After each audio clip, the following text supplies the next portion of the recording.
Welcome everyone to the Win Now podcast, hosted by Deborah Byrne, founder and CEO of Plug and Play SM. I am so excited for today's show, so let's go. And then myself, Todd Bookspan, founder of WinByNoon.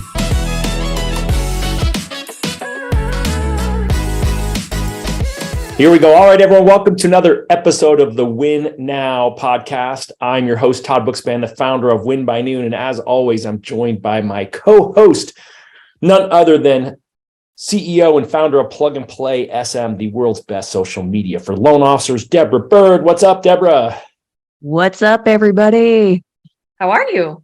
You know, I'm good. It's, President's Day. That's a problem doing this on Mondays is we get these holidays where, as a default banker, I just take the day off and you're like, no, let's record. And I'm like, no, let's take the day off. So it's good to be back.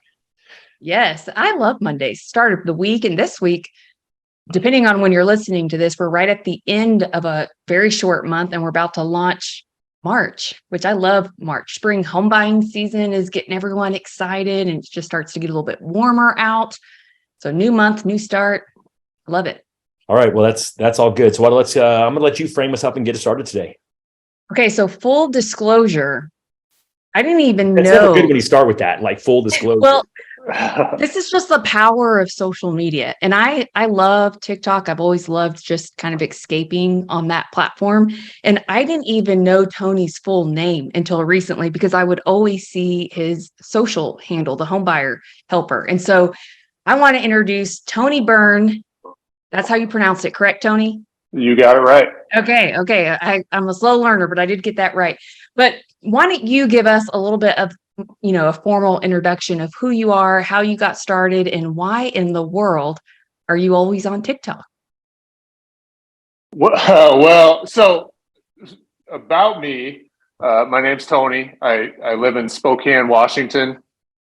Most people think it's like right next to Seattle, but it's actually like 5 hours away. We're 30 minutes from Idaho. We're where Gonzaga is, so most people can associate that, and especially now that we're heading into March. I've been with Heritage Home Loans for 10 years. It's a great company. We just transitioned from Celebrity to Luminate with the Neo crew and Robert Coomer Group and Apex. So that's kind of about me. And then in terms of like social media, when I started doing the loan officer thing, like calling realtors and like all that kind of stuff was just frustrating, but it's been 10 years, right? So social media wasn't a big deal. And I felt like that was a way to not show up and say I close on time and I'll call you back and I can answer my phone. It was a way to have more conversations with realtors. And then ultimately like generate my own customers, right? And so it would be ideal if that was the only way to generate business, but that's ultimately why I'm on it.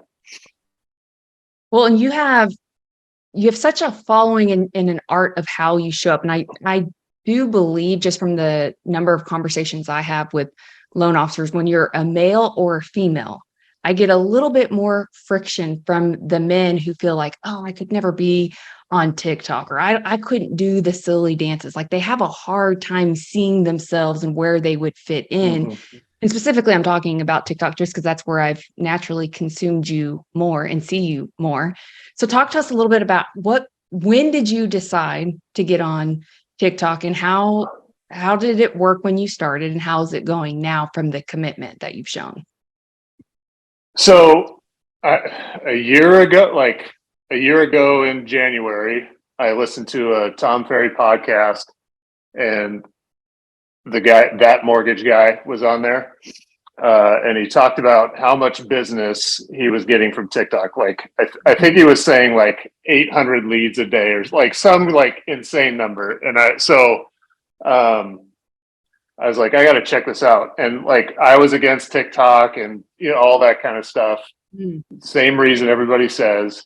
And I went there and this is going to sound like I'm insulting him, but I'm not. I was like, I can do that. I can do what he's doing. And it seems so simple. Now he is elite at doing it all the time and that is a thing. But so I was like, I feel like I can do this. And that day I was like, I'm going to do this every day for a year and see what happens. And now it's kind of like, oh, I've done this so long, like I don't want to break the chain, right? Like, so it's going okay. Like there's not, the lead flow isn't what I've thought.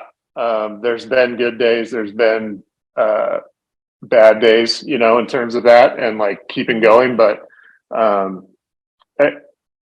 I've gotten to a rhythm where it's fairly easy just to like, even if I don't have one at the end of the day, I can get one up and my streak's still alive.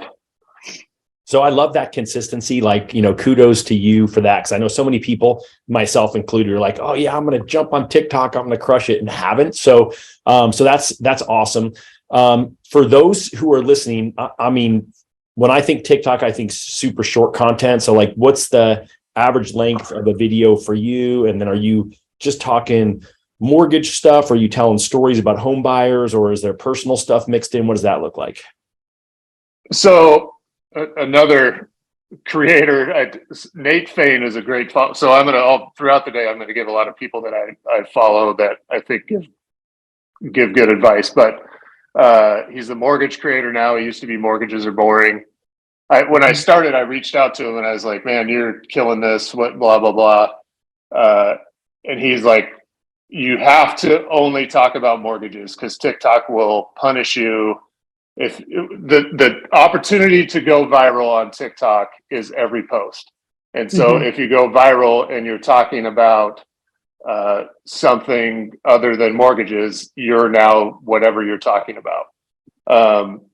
And so that, like, every post is about mortgages, and I'm like scared to not do it because the one time I go viral will be the time I post about making a ponytail for one of my daughters or something, and then I'm the dad or whatever.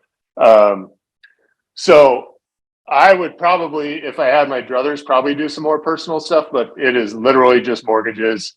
If I'm talking in the video, they're 30 to 45 seconds. If I'm doing a lip sync, they're less than 10 seconds every time. So there's lip syncs you can do to the mortgage business. Like, I think lip sync. So you're like, that's like the TikTok trendy stuff, right? Yeah. Yep. All right. There, I'm catching on. I don't want to feel old, but I'm feeling a little old right now. Go ahead, Deborah. Which I just want to clarify that's kind of the beauty of TikTok is it's not how it was unlike the other platforms. Is it like how many followers or how popular were you? It was harder to go viral on, say, Instagram or Facebook. But with TikTok, it literally could be your first post you ever make. And sometimes it's for no rhyme or reason. Like it could be you're piggybacking on a trending audio that is maybe correlated with the dance, but you get to use your own personality or creativity, which both of you have such witty, personalities. And Todd, I think we need to show more of Todd's just wit where you can do that it's acceptable on TikTok where maybe, I think it's called sarcasm for me. It's not wit, it's sarcasm. It's exactly what it is. And that's fine. They like that. Yeah. And Tony works the same way where he'll take a mortgage concept or something that could be, confusing or boring or just everyday, but he'll apply audio or the trend. And sometimes it's just written text over the screen and he's sitting at his computer and maybe he's running DU for the 15th time, trying to do whatever it takes to get a deal to qualify. But it's that creativity is what makes the likability. And I don't ever want the focus to be to go viral, but that's what makes it successful is it's not just showing up and throwing up and being a talking head over and over and over. You got to show that personality, which means you have to kind of let go a little bit of yourself and give yourself permission to not be a three-piece suit, which I think that's the hardest part for most to adopt. Would you agree with that, Tony? Or I'm sure you've had people even DM you or reach out asking, how do you do it? I mean, what are some of the common questions you get and how do you respond? So I think the most common is like, how do you keep up? The content stuff I think is it's hard, but it's not hard. Like if once you get a feel for like it doesn't happen like if you just started today, you're not by tomorrow just going to be zooming through making TikToks in 10 minutes. But ultimately you're saying, like, there's whatever lip sync you're doing, it's usually to a movie or a TV show. You're tying that back to a mortgage, getting a mortgage, buying a house, whatever it is. TikTok kind of tells you how to relate that back to your, like, if you go to a sound, there's always someone saying, like, use this sound, use the sound they're saying to use. And then they always say, like, tie this back to your niche, with a time that didn't work out for a customer or a time that you got frustrated. Like, there is an obscene amount of accounts that tell you exactly what to post and how to post it and what to say. And then all you have to do is tie it back into whatever you want to say. So how would you, like, let's use Todd as an example. Step one, guys, your first action step is to download the app. If you haven't downloaded TikTok. All right. So I got the app, and remember, we did that one TikTok like 2 years ago, me, you, and Dave. So I've done a TikTok before. We need to do that again. So we're all going to be together next week for the Modern Mortgage Summit. Can we make sure to record a TikTok? I can't wait. And you guys make sure you're following. But part of getting good is also being a consumer on the platform.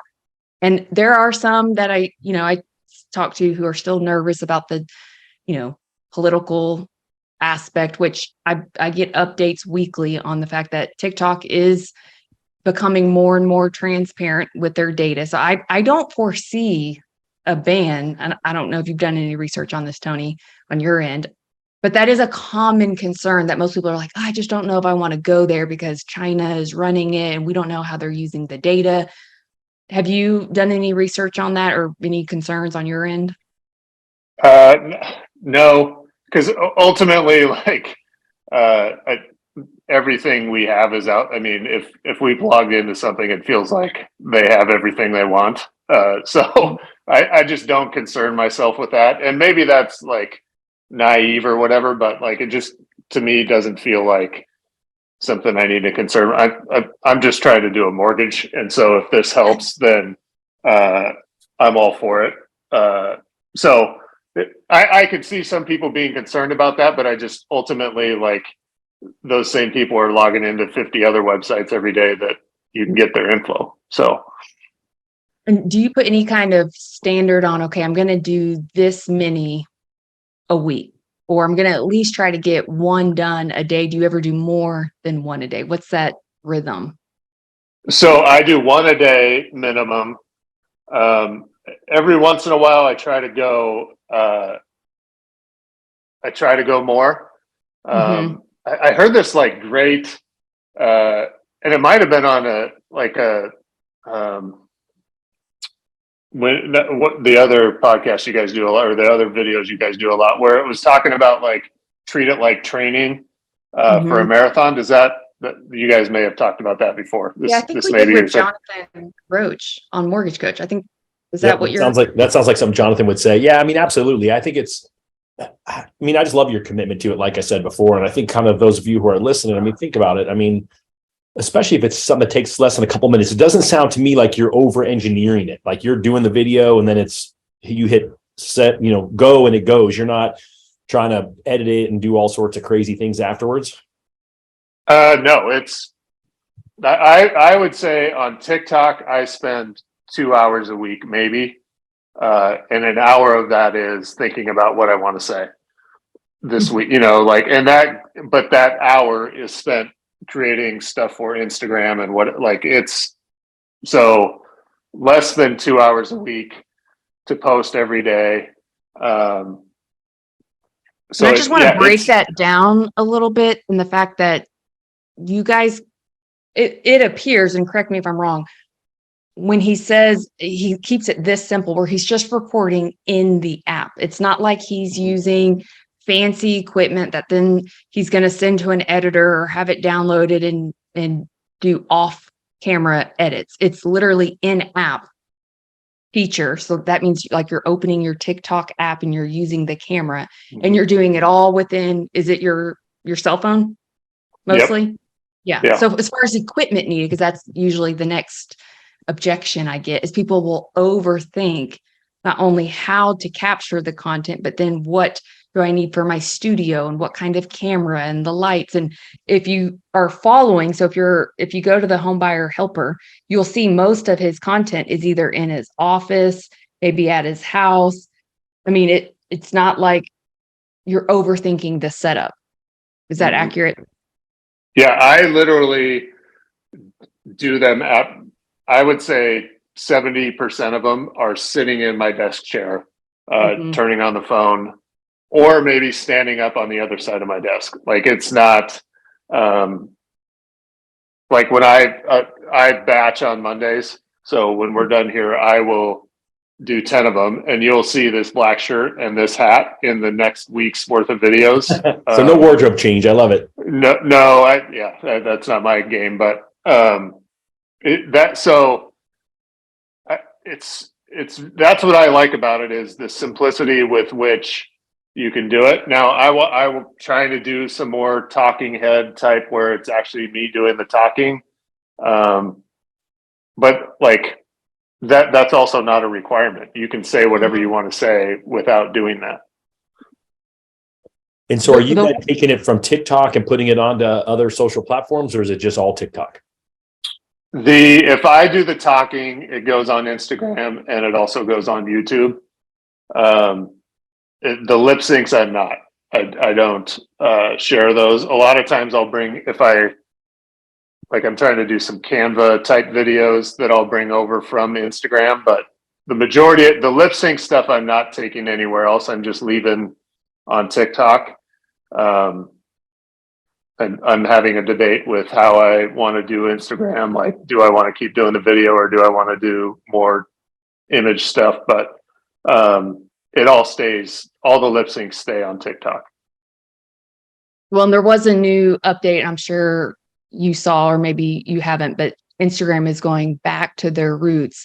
So Adam, who runs TikTok, announced they're going back to focusing more on being a photo sharing app, which photos can be multiple different. I mean, it could be carousel posts, static posts, but if you keep reading the fine print, I mean, ultimately they are going to show content based off the interest and engagement level of how your ideal audience likes to consume the content. So Instagram is a little bit more particular on their quality as far as, image size. Does the cover photo fit their square news feed section, which is different than the Reels feed, which is the vertical. So there's, they're a little bit more particular on quality than I would say any of the other platforms. But I am going to call you out on this whole wardrobe change, because you do wear wigs in some of your videos. I do. Yeah, I do. I do have a wig that I wear when I'm impersonating a realtor. That's awesome. Hilarious. But you see how that's where you don't take yourself so seriously, which is appropriate on TikTok. I think it's almost required not to. I think if you I feel like if you took yourself serious, I don't think you'd last long. I think it's hard. Yes. I think is probably why I can't be on there, because I'm just so serious in life. No, you are not. You are so full of wit. You would do great. Actually, I think it just takes the courage and a little bit of know-how, like just turning the camera around and playing with it a little bit. And you'll realize, I mean, it's every day you could get a TikTok out in less than 5 minutes. No joke. I see Michelle. Is this Michelle Mason? Yeah, we got to get Michelle another Mason. TikTok superstar. I've watched more of Michelle Mason on TikTok than anybody else. So she's the mortgage OG on TikTok. Y'all got to check her out. Do you follow her, Tony? I probably now. I will now if I don't. I'm doing this on my phone, so I can't go and check it out. But as soon as I will go. It ultimately, like, Todd, you would be great on this. It's just about doing it and figuring it out. And then it becomes, in my mind, it becomes easy enough that it's like, why am I not doing this?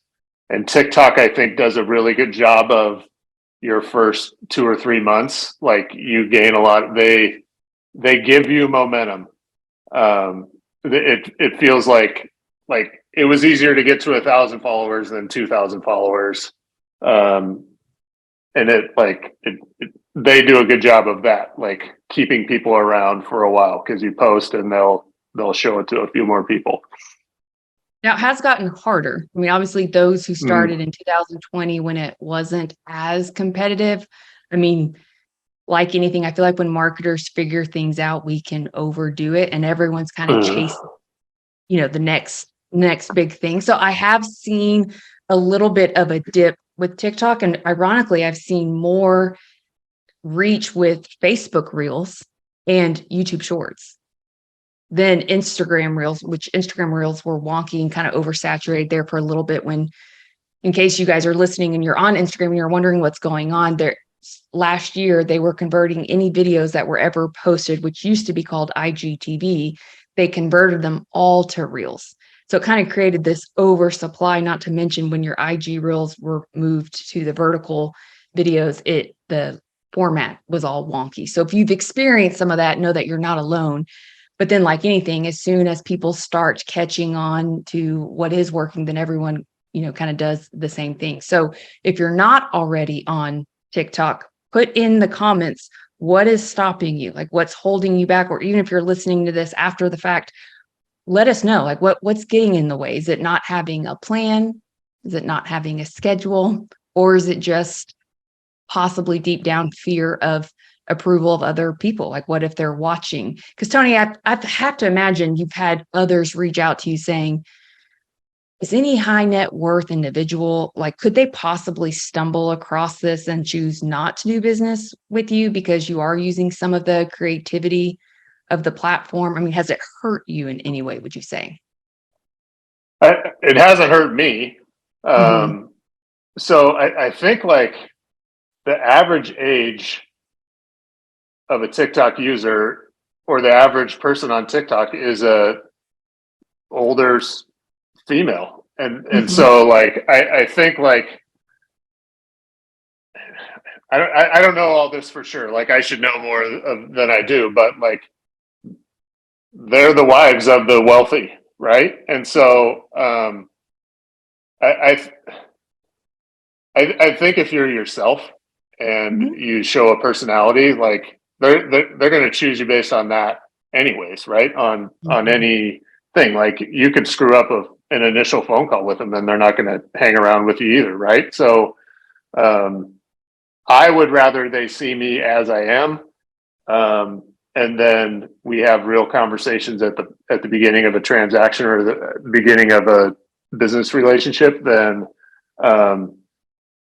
being inauthentic when we meet and go through it. Yeah. And, and that's a good point too, is showing up as you are, which Michelle, she does a great job too. Michelle is like, shoot it to you straight. She says, Michelle OG, out of Mississippi, and she has a great Southern, twang, and she's just honest. I mean, she sometimes says the things that most won't say. Todd's laughing in the background. For those of you who can't see Todd, he's laughing at this, because if you follow Michelle or know Michelle, you just know. And I appreciate the consistency too in how she shows up, because you guys are the ones that show on my feed quite a bit, and we're early pioneers of this. So I want to kind of transition to one of the hardest things to measure. And I get asked this a lot because everyone wants to know results, like how many leads or how many, how much business has this given you? And sometimes that's a hard metric to count, because on a lead form, when someone goes to apply online and it says, how did you find out about me? They may say they're a real estate agent, or they may say your name directly if it's on TikTok and they did discover you that way. But when you're using it for social proof and they say my agent, but that wasn't what influenced their decision to contact you, because actually what happened was they went and did some research and they got some social proof, and that influenced them to then say, okay, I feel safe enough, secure, and I've learned enough from this person.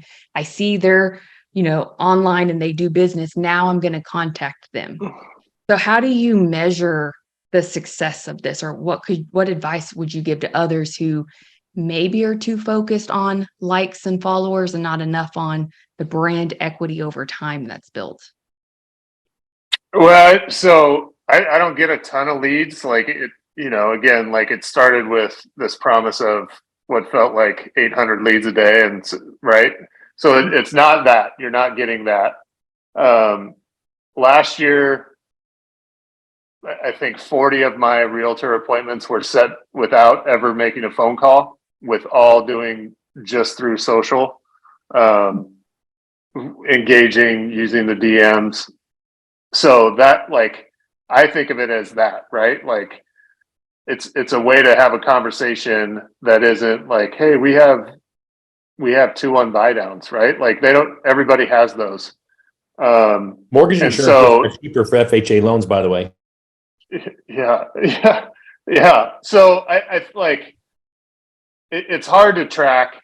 Obviously, like leads that come directly, I've tried to this year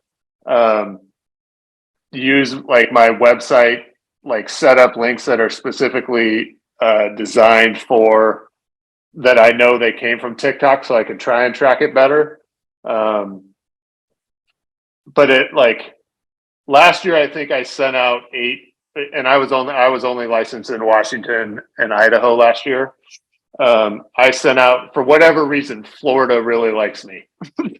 So I think I sent out 8 referrals to loan officers that were in Florida. And I didn't do a transaction myself directly from TikTok, but everything was referral. And obviously that kind of sucks when your company doesn't do it there and whatever. This year I've had 12 leads so far, and they all came from a you don't need great credit to buy a house deal. So they're in the pipeline. Who knows what's going to happen, if they'll ever close or they'll ever whatever.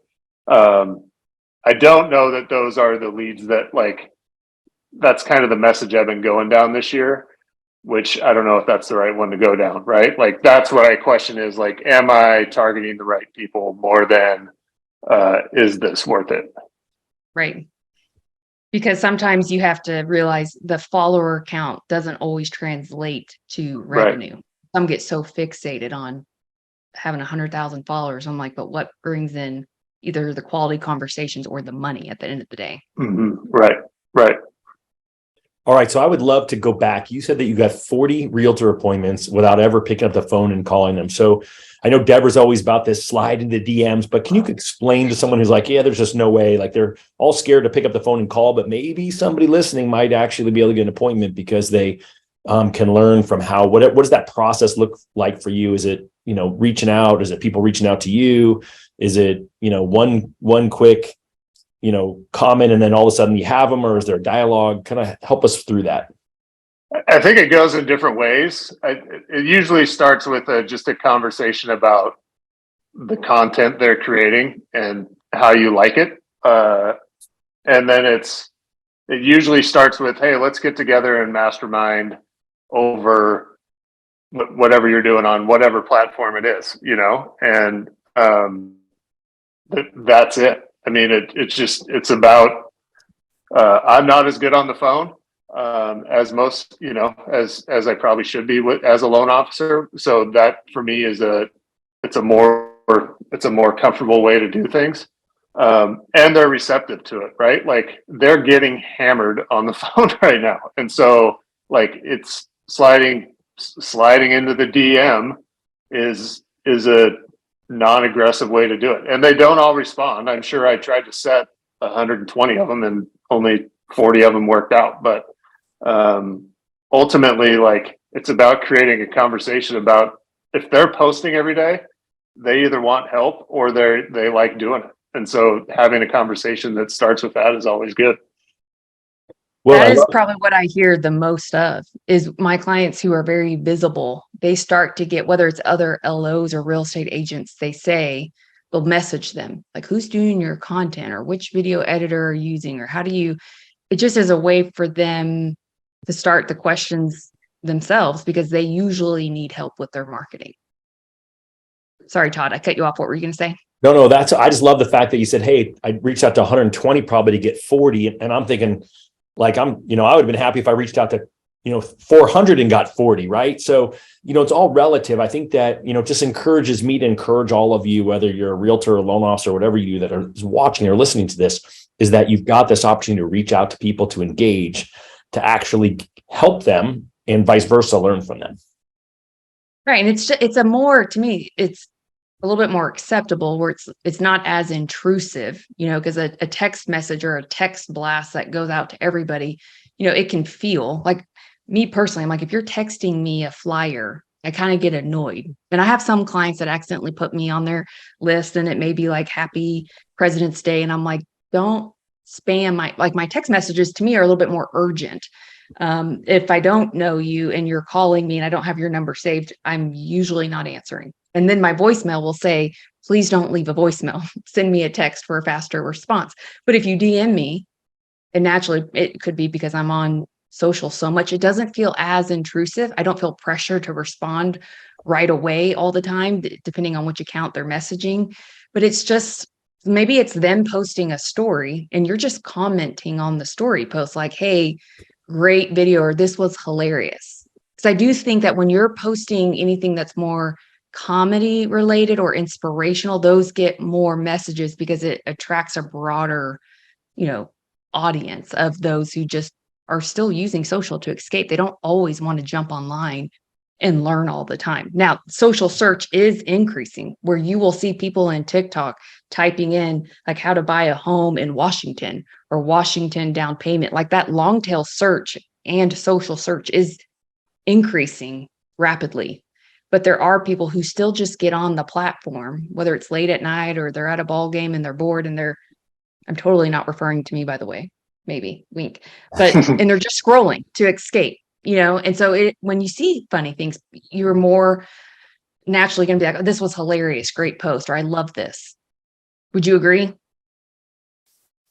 I would. Yeah. I think it's about like being supportive, being positive, like all those kind of things. And like showing it, like when anyone puts a post out there, right, they want to, like, you don't just put a post out there and go like, man, I hope no one likes this, right? Like you're putting it out to share it with the world. And like, obviously, like I think it, as realtors and loan officers, like for some people, it feels like an obligation. So like being supported feels good, right? Like that's how, if there's a new account, those people want to be supported more. Like those are the people to reach out to. Well, in the very fact of even this conversation's happening and some of the other guests that we've had, it came from me just DMing. And I'm talking like big time, even 7 like best-selling books, authors that I'm like, I don't know how to find their PR or their agent to book them, but I'm just going to DM them. And it's amazing how many times it's actually them responding. And we just start a conversation and I'm like, wow, this work, it's easy to do. But the one tip that I was going to give you that I saw just from when I was looking at your account, I'm going to pull it back up. Have you ever thought about doing the duet or stitch feature on TikTok? I have. Okay.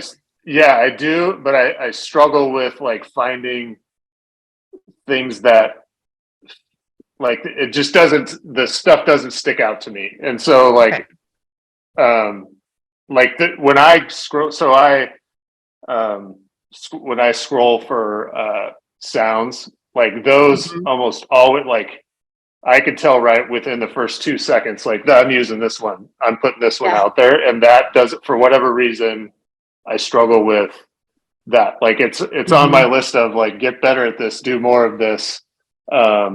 But for whatever reason, like I've struggled with that. So for those listening, AKA Todd, I won't call Todd out, even though I just did. But if you're wondering, chat, so everyone could see my question. It's okay. I didn't flow of the conversation here. I was going to say, if you don't know what the duet or stitch feature is, which is on TikTok, to me, it should be part of your content strategy. And it is a way to leverage other people's content in your own feed. So duet is exactly as it sounds. You can if it were maybe like I did one with Tony Robbins and it got a lot of views, obviously, because it incorporated Tony Robbins. But as long as their privacy settings will allow on that post for you to click duet, then it'll do a side by side where usually I'm sitting there and I'm pointing to like Bradley or Tony Robbins and I'm sharing what they're saying on my feed, which gives them a notification when you've done that. So this is a way you could, if you have an agent that you're trying to prospect in your area and maybe they're showcasing a home tour, you could easily do a duet where it's you showcasing their video right next to you on your actual feed. And again, I would do that simply because it gives the notification to them that you've reposted their content and it's not relying on you to always be the content creator source.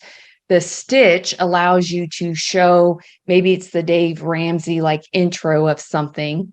So you can choose how much of it do you want to show at the start, and then it allows you to give your narrative afterwards. So it's a way to use other like news hacking type articles or other people's content that either you agree or disagree with, or want to ask the public if they agree or disagree with, and you just leverage it by using the stitch feature. So that is, I do have a YouTube tutorial on that I'll make sure to upload in the link of how to use the duet and stitch.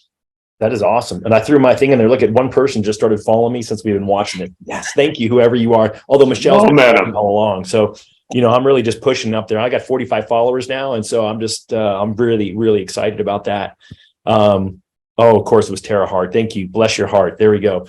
All right. So like my mind is just going kind of crazy. So I'm like, all right, how easy would it be for me just to steal someone else's content, do a duet with them and make them feel good because they get that little notification, and then it makes me look good because I'm talking smart about whatever smart thing they're talking about. Yeah. Because it always, again, if you're scrolling on TikTok, you can always save a post, or what I do is anything that I like if I like the sound and I think I'm going to copy this, but do it in my own way, or I'm going to apply this trend, I will just hit the heart notification or the heart on that post. And then when I'm on my profile, I can it'll allow me to look at what have I recently liked. And that's what I do on my Monday. Mondays are the theme days for media days, where I create an hour time block. That's a reoccurring appointment with myself. It's called media time. It's a non-negotiable. It's on there every Monday. And what I can do is I just go to the whatever I've liked in the past week, and I'm literally using that audio, or I'm going back to review the ones that I've liked as content ideas. Sometimes it's personal, like this is a makeup tutorial, so that one I wouldn't do, but that's for my own. That's how I consume on the platform, and I'm strategic with what am I liking. So then when I show up Monday, it's less work of doing research of what am I going to post for the day. I also want to point out that if you go to the search icon, the little magnifying glass, I could type in first time home buyer. Would help if I spell it correctly. And it will show you can choose to change the filter icon in the top right. There's a little filter button, and you could apply what was the most watched videos in the last 7 days. You could search by like count. You click apply, and if you scroll for a little bit, it'll even show you like which pieces of content are getting the most views, or it'll even show you titles like first time home buyers in 2023, how to buy your first home. And so these are just possible hooks to give you ideas of, from a search volume, this is what's getting a lot of foot traffic. So it takes the guesswork out of what should I post. Well, TikTok thinks I should like Judge Judy. I'm not quite sure why. So I'm going to turn my TikTok desktop app that I just logged into on. But now Jody and Tara both have followed me. I got 2 more followers. I followed them back. Is that important to follow people back? I think it is. I personally, anytime someone follows you on any platform, it gives you a reason to DM them. So when you're doing your 20 DMs a day, which is what all WinByNooners should be doing in the morning before noon, is start with those who follow you. Shoot them a message. Hey, thanks for following me. And I wouldn't make it a canned message. You can utilize your shortcuts, which I did a video on of how to create shortcuts in your DMs. But it's nice to just give a little intro, learn a little bit about them and create a connection. Because remember, new connections lead to conversations. The more conversations you have lead to conversion. And So it could you be can see someone who referring followed you business. most recently, like the person at the top. If I click followers, that's the person who followed me most recently. On TikTok. I'm not sure are you looking on on the desktop view? On Instagram. Sorry, I got off subject here. I get distracted. You can choose to change it on, is it most recent who followed you or oldest? Like you can change the order, but usually your default is going to be most recent. Got it. All right. Mhm. All right, Tony. So where should we steer this bus to? So Deborah's and I've taken it over. What else should we be asking you about your TikTok or social routines that we haven't asked you yet? I think we could just kind of break down like the week. I mean, in terms of all content, like I think, when Deb reached out, like I was like, I don't know that I have a system for TikTok. It's just post, right? Like it's just machine gun it out.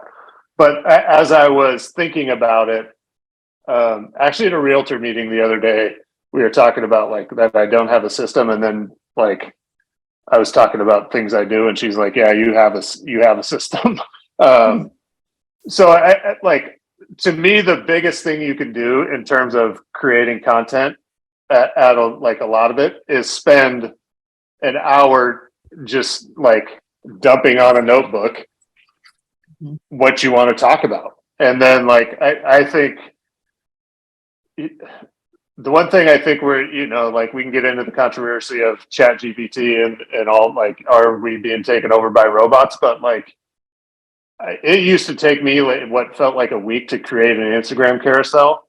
And now like I created all of my Instagram carousels for March on Saturday morning by 10 a.m.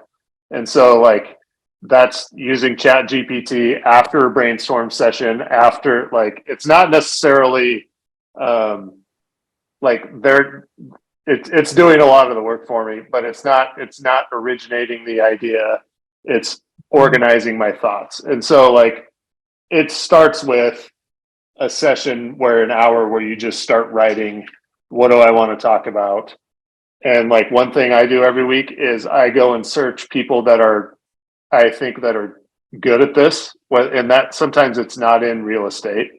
A lot of times it is. And I just go like, what, like this week I searched Sosi and just like went through his account, and I watched some of the videos just to get a feel for how he does them. But I was just scrolling through, writing down the headlines on the front. Like he's talking about one of his carousels, I think, was about buying a condo. And I was like, talk about condos.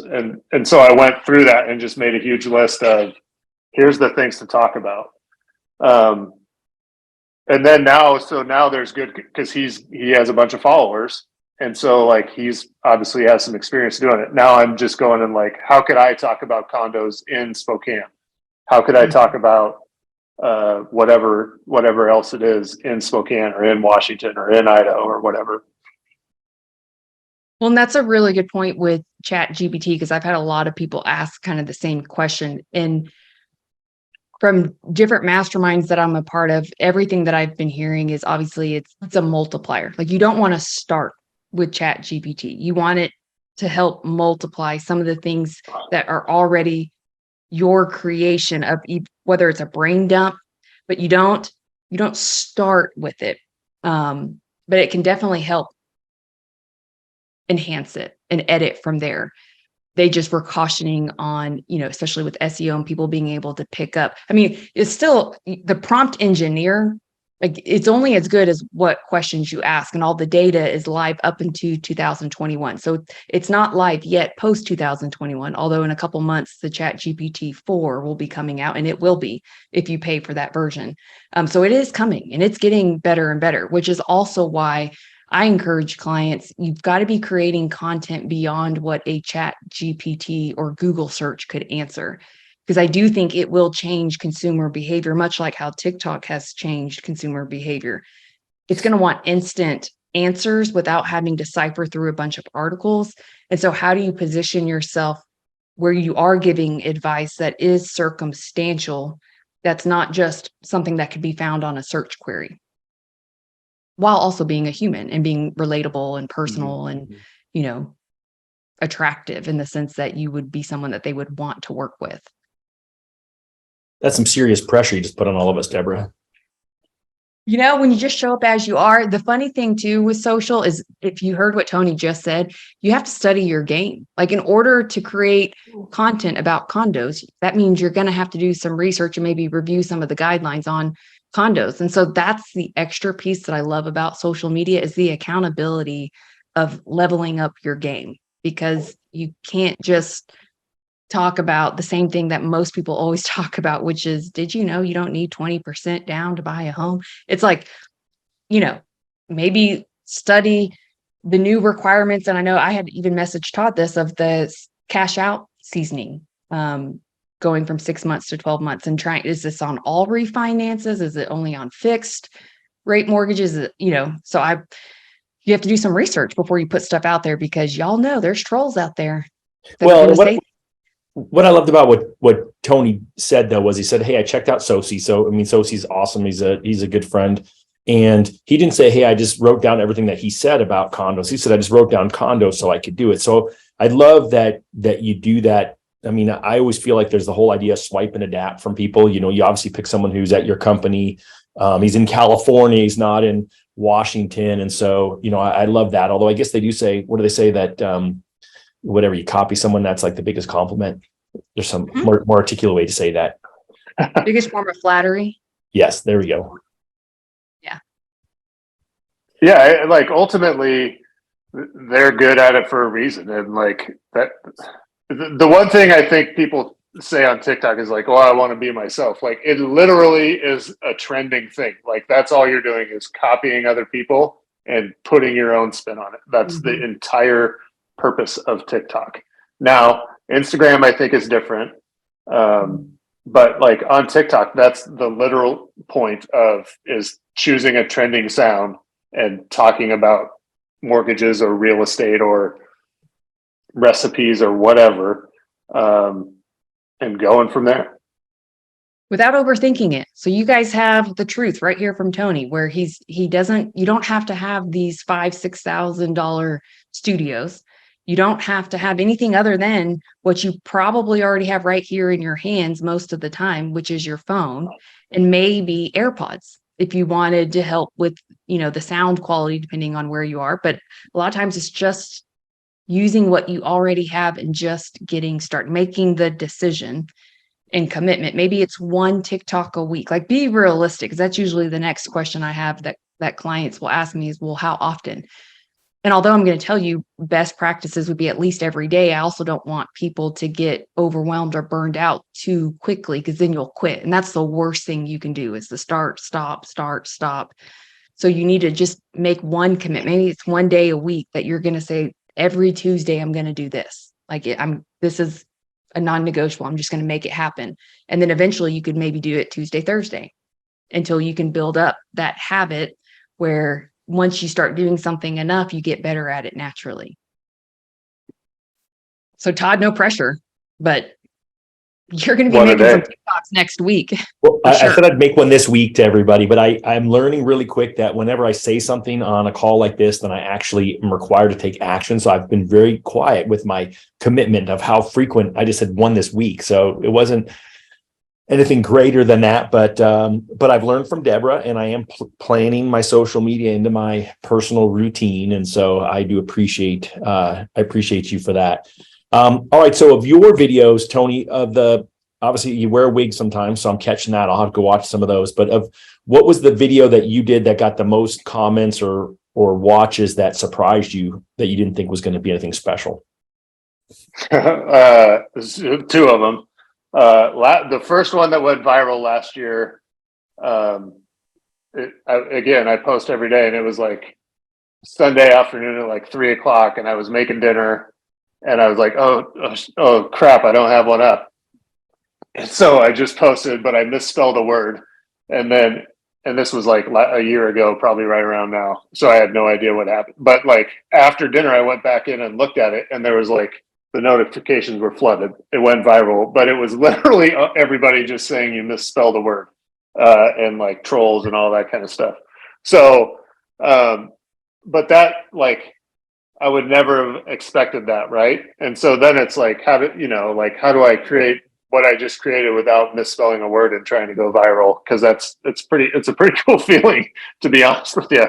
And then this year, I predicted rates would be 575 and this was like the first week of January, and that I think it's close to 600,000 views. But like it was nonstop troll comments, but there was also some people like, man, I hope you're right. And so like, I got a month and then I'm going to have a reckoning with a bunch of trolls on TikTok, but those were the two that did the most. But for the most part, if I stay on I shouldn't say trend, but like target with who I'm talking about, like I think you could tell when I'm behind or not organized in my life, because it becomes about realtor humor, and like, which doesn't do anything for my business. But for whatever reason, that's because TikTok is kind of a snarky app, it's easy to go down that road, and so those seem to, like, a lot of my, like, which creates realtor followers, which doesn't create actual lead followers, which obviously you can have both as a loan officer. But So should I be scared of trolls, or is that a good thing because they make my stuff go viral? I would say no, because most of them, like just on that, like, they're out of, I think there was like 500 or 600 comments, and there was one of them where I was like, man, this guy like kind of knows what he's talking about, and he has like a legit account. Like, the majority of them don't have legit accounts, never post. Like, Got it. Could be the buyer that didn't like me from 17 transactions ago, right? That are just like creating all these accounts coming after me. But ultimately, like, there's going to be trolls, and you have to deal with it. But like, if you just go and look at their account, that's their existence, is to make some dumb comment on some loan officer's TikTok. Well, Michelle Mason, the mortgage OG, her first big viral video was on something, and she can put in the comments here what it was, but it was like on some about, some weird land loan kind of thing. If you put a house, I don't even know. It made no sense to me what she told me what the video was about, and it went viral. And I'm thinking that's exactly why it should go viral. Yeah, construction to perm. Okay, see, I know nothing about that, and I'm like, all right, I've been in business for over 20 years, and it went crazy. So think about something unique, I would say, as well, right? Would you guys think that is something else that everyone else isn't talking about? Yeah. And, I really appreciated Shivani Peterson's Instagram reel that she made. I think it was last week, but it started off with, I have a big nose. And she's like, how I know I have a big nose? Because I have trolls on the app who tell me and like to remind me that I have a big nose, but I don't care. I'm still going to post anyways. And so you should have seen the number of comments and likes on that post, because it's so true that one, either we get in our own way by saying, I just don't like the way I look or I sound, or you have other people who will point that out. Like, for example, I have an identical twin. So naturally our entire life, people will put us right next to each other. And they're like, oh, you're the one with the wider face, or you're the one with the bigger hips. And you're like, thank you for that affirmation. I really appreciate the comparison. But sometimes when you just start there and it's like, yeah, you know what? I may have a big nose. Who cares? Like, I'm still going to show up here every day and give good advice, because that's my pure motive, is to lead with education. And when you're focused on others and you're focusing on how you can help others, and it may be just for them to have, a laugh for the day, then you're not going to be worried about how you look or how you sound, because you're not focused on you, you're focused on them. So what I tell all my classes is remove the E from ego and just go and create content for others. And who cares how you show up or how you look? Because they don't, when you share things that are valuable. I got my first Instagram fake account that I think I sent it to you, Deborah. It says 600 followers, fake me. Well, because you can buy followers. And that's the other thing that's really difficult. And I get DMs all the time from all of our accounts that's like, hey, you can buy 60,000 followers for, $75. So sometimes that's what they do, Todd, is if they're trying to steal your account, is they've got to at least make it look like they have followers. But what a compliment. You got your first fake account, huh? Well, I was thinking about that the other day when someone said that's why I need the blue little check mark that Facebook Meta is going to offer, is because so you don't get fake accounts. I'm like, I've never gotten a fake account. And then I thought that in my head, and then a fake account was there. So just be careful what y'all manifest in your lives. So you didn't say it out loud? I said it to myself, but I literally said that to myself like 24 hours ago. And then this morning, boom, it's there. Yeah, that was one of those. Todd will send you a text message with a picture, and I'm like, let me try to read Todd's mind. So I'm like looking at the picture. I'm like, oh, I got it. This must be a fake account. Well, I'm glad you figured it out. See, that's how I know how smart you are. I don't have to connect the dots for you. All right, so we got to be in wrap-up mode here. Yes. All right, I got a bunch of takeaways for how I intend to take action on TikTok from Tony. Tony, how do you want to encourage our people who've listened to this or watched this to take action? I would say just try and do 10 in March and see what happens. That's not it. That's every 3 days, right? I think there's 31 days in March. And just find songs that you like and do it. Just make 10 in March and see what happens. And I think you would be surprised after what happens at your first 10. Mm-hmm. I like that, Deborah. How about you? What are you going to tell everyone to get out there and do? I would say start consuming on the platform and just be intentional with what posts that you're choosing to like. So that way on Mondays, when you show up I love that you batch your content. I think that's really smart. I think that's an easy way to then make a post every 3 days. And I will say this is where men do have it easier, is y'all could just show up, put on a hat and shirt, where sometimes with women, we want to at least have our makeup on a little bit and look, although there's beauty filters that are insane. Anyways, I would just start consuming and choose the posts that you like, so that when you show up on Mondays, your goal is to try to create your own version with your own personality, using either that audio or that piece of content for your own platform and your own feed. Awesome. Well, I want to say, first off, thanks to you, Tony, for investing your time in our community. And I want to thank all of you who have listened. As always, if you're listening to this on a podcast place, give us a 5-star review. We would love it. And if you're watching us in YouTube, we would love it if you would like and subscribe over there as well. On behalf of Deborah and myself, thanks for listening to another episode of the Win Now podcast. We'll be back next Monday. We got a great guest lined up. Can't wait to have you listen in. See you then. Take care, everyone. Bye.